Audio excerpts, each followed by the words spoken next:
नमस्कार दर्शकों, पंडित ज्योतिष चैनल में आप सभी का हार्दिक स्वागत है।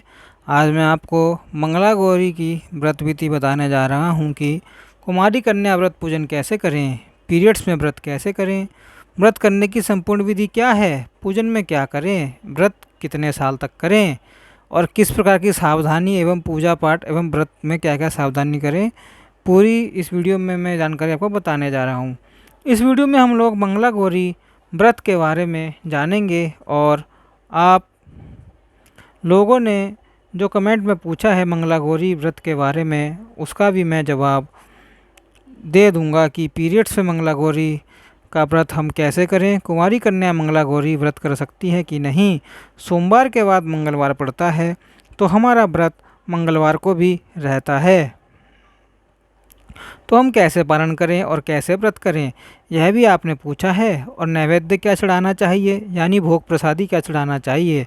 मंगला गौरी व्रत में और भी जो भी प्रश्न है मैं आगे इस वीडियो में सब बता दूंगा आपको। तो देखिए, मंगला गौरी व्रत जो है यह बड़ा ही शक्तिशाली व्रत है, खास करके विवाहिता महिलाएं बहनों के लिए जिनकी कुंडली में विधवा योग वैधृति योग बना हुआ है, चाहे वह कुमारी कन्या हो चाहे विवाहिता कन्या हो, उनको यह ज़रूर मंगला गौरी व्रत करना ही चाहिए। मंगला गौरी व्रत कितने दिन करना चाहिए इसका भी मैं आगे शास्त्र प्रमाण द्वारा आपको बताऊंगा। और देखिए, विवाह में जितनी देरी हो रही हो कुमारी कन्याओं के विवाह में, तो उनको भी यह व्रत जरूर करना चाहिए। यह पुरुषों के लिए व्रत नहीं है, केवल कुमारी कन्याओं के लिए अथवा तो विवाहित महिलाओं के लिए है। ठीक है, पति की लंबी आयु चाहने वाली माताएं बहनें वे भी इस व्रत को यत्नपूर्वक करें। एक प्रश्न यह भी था आप लोगों का कि क्या हम यह व्रत मायके से उठा सकते हैं या ससुराल से ही उठाना पड़ता है। तो देखिए, आपको ना जहाँ भी आप हैं वहीं से यह व्रत आप लोग उठा लेना। ठीक है, अब आइए हम देखते हैं कि शास्त्र क्या कहते हैं। ईश्वर उवाच, सनत कुमार जी को ईश्वर यानी भगवान शिव जी बता रहे हैं। शिव जी कहते हैं कि अब मैं अति उत्तम भौम व्रत का वर्णन करूँगा। भौम यानी मंगल को कहते हैं। ठीक है, मंगलवार के दिन गौरी माता का व्रत जो होता है मंगला गौरी के नाम से जाना जाता है। ठीक है, भगवान शिव जी क्या कहते हैं कि इसके अनुष्ठान करने मात्र से वैधव्य नहीं होता है, यानी यदि कोई विधवा योग हो किसी की कुंडली में, स्त्री की या लड़की की कुंडली में, तो वह खत्म हो जाता है। इसके व्रत उपवास करने से विवाह होने के बाद 5 वर्षों तक यह व्रत करना चाहिए। इसका नाम मंगला गौरी व्रत है और यह पापों का नाश करने वाला है। तो देखिए, 5 वर्षों तक यह मिनिमम आपको व्रत करना है। कई जगहों पर लोग कहते हैं कि 1 वर्ष तक करो, 2 वर्ष तक करो, लेकिन जो शास्त्र प्रमाण है वह मैं आपको बता रहा हूँ। विवाह अनंतम पंचवर्षानी व्रत माचरेत। आगे शास्त्र कहते हैं कि इस पूजन में हमेशा 16 की संख्या में वस्तुओं को चढ़ाना चाहिए। 16 की संख्या में जो शास्त्रों में लिखा है कि इस दिन 16 दुर्वा दल चढ़ाएं। दुर्वा आप लोग समझते होंगे ना, दुर्वा दल जो गणेश जी को चढ़ाया जाता है वही दुर्वा घास 16 की संख्या में चढ़ाना है।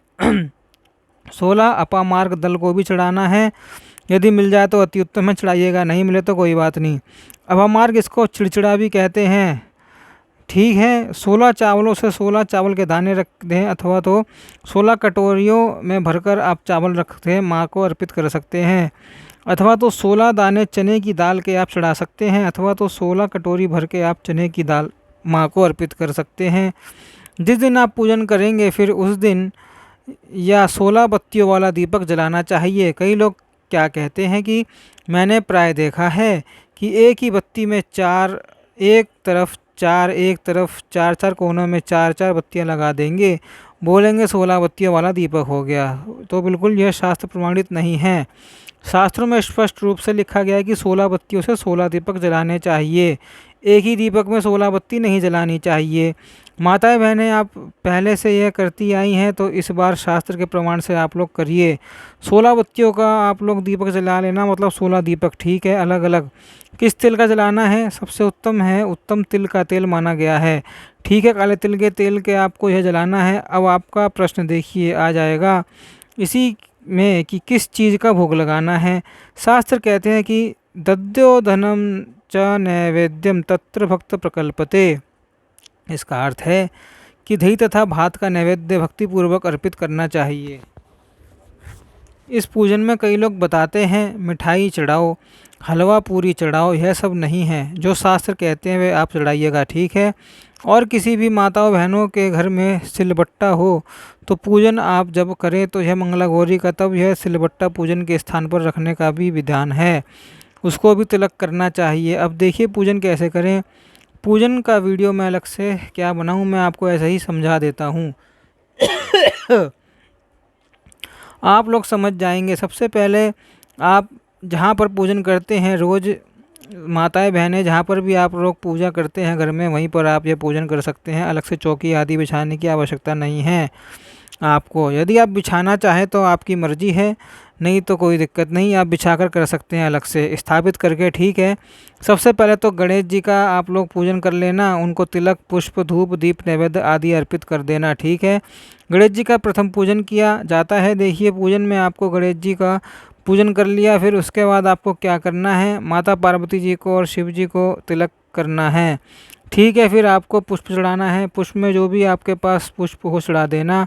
फिर 16 दुर्वा दल को मैंने आपको बताया था, वह लाकर आपको चढ़ाना है। फिर उसके बाद आपने जो चावल रखे हैं 16 की संख्या में, जो दालें रखी हैं, वो सब फल रखा है, हमको फल भी आप लोग चढ़ाएं। और एक फल मान लीजिए कोई संतर का फल दिया आपने तो उसको भी 16 की संख्या में ही चढ़ाना है। आम का फल लिया है, आम को भी 16 की संख्या में चढ़ाना है। इस प्रकार से जो भी आप लोग सामग्री लेंगे वह 16 की संख्या में ही आपको अर्पित करना है, ठीक है।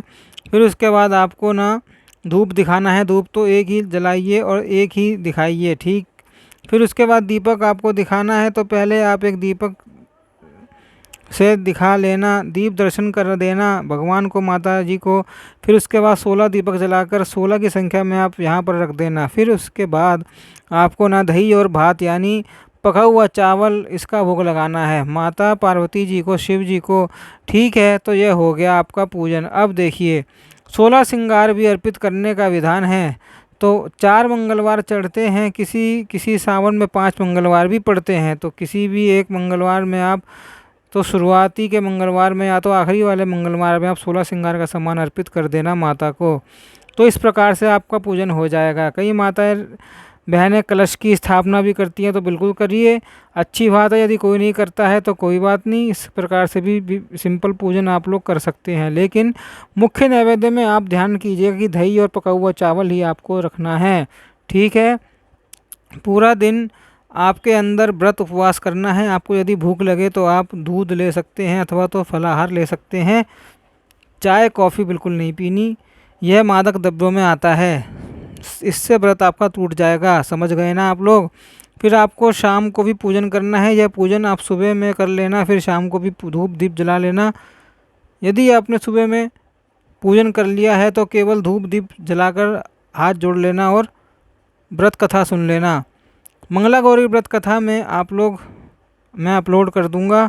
फिर आपको क्या करना है कि व्रत कब खोलना है, फिर आपको शाम के पूजन के बाद व्रत खोलना है। व्रत खोलने के बाद आपको मीठा भोजन करना है, इसमें लहसुन प्याज नमक मिर्च नहीं होना चाहिए। अब देखिए दही और चावल जो हमने चढ़ाया है वह आपको सुबह के पूजन में चढ़ाना है, शाम के पूजन में नहीं चढ़ाना है, क्योंकि शाम को दही नहीं खाई जाती, इसमें लक्ष्मी जी चली जाती हैं। तो सुबह वाला जो दही और चावल आपने चढ़ाया तो आप केवल दही उसमें से खा सकते हैं, यदि आवश्यकता हो तो नहीं। तो दही और चावल आप किसी परिवार के अन्य सदस्यों को भी आप लोग यह प्रसाद रूप में खिला सकते हैं, ठीक है। अब बात आती है कि पीरियड्स आ जाएं यदि इस दिन, तब हम व्रत और पूजन कैसे करें। तो व्रत आप करिए, ठीक है, व्रत नहीं तोड़ सकते हैं, व्रत आपको करना ही चाहिए। लेकिन पूजन घर के किसी भी कन्या से आप पूजन करवा सकते हैं, या तो कुंवारी कन्या हो अथवा तो विवाहित स्त्री हो, इसका पूजन आपके निमित्त वो कर सकती हैं, ठीक है। आखिरी प्रश्न यह हो गया कि हम सोमवार का भी व्रत उठा रहे हैं तो मंगलवार का व्रत हम कैसे करें। तो देखिए सावन महात्म्य में महिमा है बहुत बड़ी। शिव जी कहते हैं कि सावन का पूरा महीना एक एक दिन बिना व्रत के नहीं बीतना चाहिए। तो जो लोग डरते हैं ना कि दो दो व्रत नहीं कर सकते हैं, बिल्कुल आप कर सकते हैं। चतुर्मास भी चालू है, यदि आपका शरीर साथ देता है तो आप लोग बिल्कुल रखिएगा। देखिए सोमवार का व्रत यदि आपने उठा लिया तो सोमवार का व्रत तो शाम को ही खुल जाता है, नक्त भोजन के हिसाब से जैसे कि मैंने बता रखा है। सूर्यास्त के बाद 1.25 घंटे के बाद आप भोजन कर सकते हैं, तो वह व्रत भी खुल जाएगा। मंगलवार का दिन आपका खाली है, पारण तो करना नहीं है, तो मंगलवार का भी व्रत आप लोग कर सकते हैं और यह भी नक्त व्रत माना गया है, मतलब मंगला गौरी का भी व्रत माना गया है। शाम को आप खोल सकते हैं। इस प्रश्न का भी आपको समाधान मिल गया। तो यह भी मंगला गौरी की जो जानकारी आप लोगों को उसने कमेंट में पूछा था, वह मैंने दे दी शास्त्र प्रमाण के हिसाब से। बाकी रह जाती है व्रत कथा, तो वह भी मैं अपलोड कर दूंगा और उसे भी आप लोग सुनिएगा व्रत वाले दिन, ठीक है। कुछ पूछना हो तो कमेंट बॉक्स में पूछेगा, मैं प्रयास करूंगा इसका जवाब दिया जाए। मिलते हैं अगले वीडियो में, जब तक के लिए ओम नमो नारायणाय, ओम नमो भगवते वासुदेवाय।